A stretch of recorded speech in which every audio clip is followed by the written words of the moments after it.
Here's Hillary Clinton last night at the American Legion. And, look, Obama did this too. It seems like this is now, sadly, if you are the Democratic nominee or a Democratic politician outside of Bernie Sanders, frankly, and Bernie Sanders even had to do a little bit of this, but not this much. But this is part of Clinton's project to get Republicans, basically those suburban, well-educated Republicans, white Republicans, I know that's redundant, to support her. And I don't know. I think this concept of American exceptionalism is silly, but here you go. The United States is an exceptional nation. I believe we are still Lincoln's last, best hope of Earth. We're still Reagan's shining city on a hill. We're still Robert Kennedy's great, unselfish, compassionate country. And it's not just that we have the greatest military or that our economy is larger than any on Earth. It's also the strength of our values, the strength of the American people.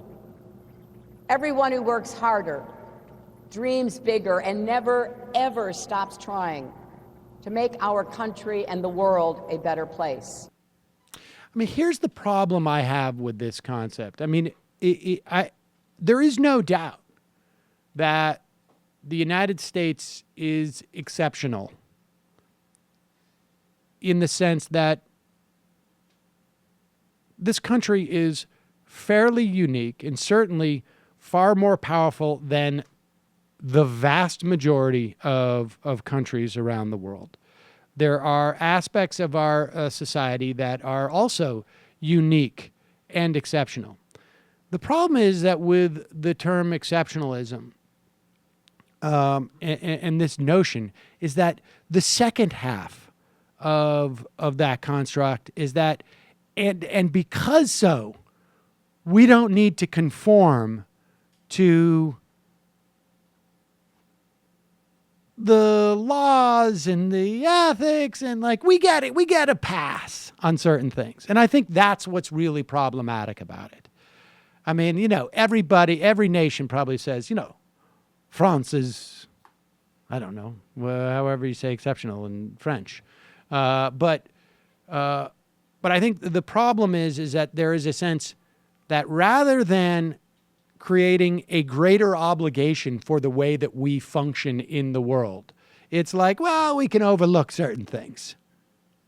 And that's what, I don't know, makes it difficult. Well, and specifically in the Reagan case, I mean, I know that he wasn't referring to this specifically, obviously, when he said city on a hill, but I always think of what Reagan did in Latin America, and I think of what Hillary Clinton's done specifically in Latin America. When you talk about places that deserve an actual robust critique of really her just awful record.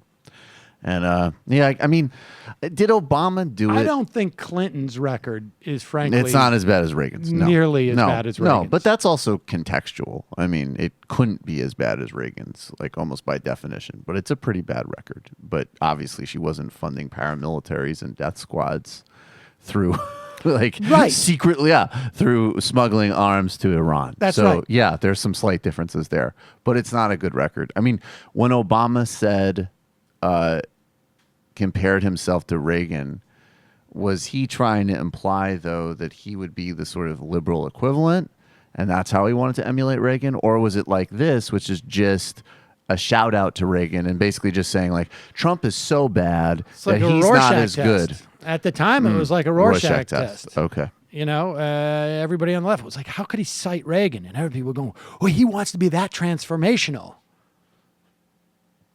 I don't know. Hello, you. I'm Sam Seder. Looking for smart progressive talk that is occasionally amusing? Well, subscribe to our YouTube feed. Subscribe to our podcast. Like us on Facebook. And just generally enjoy us.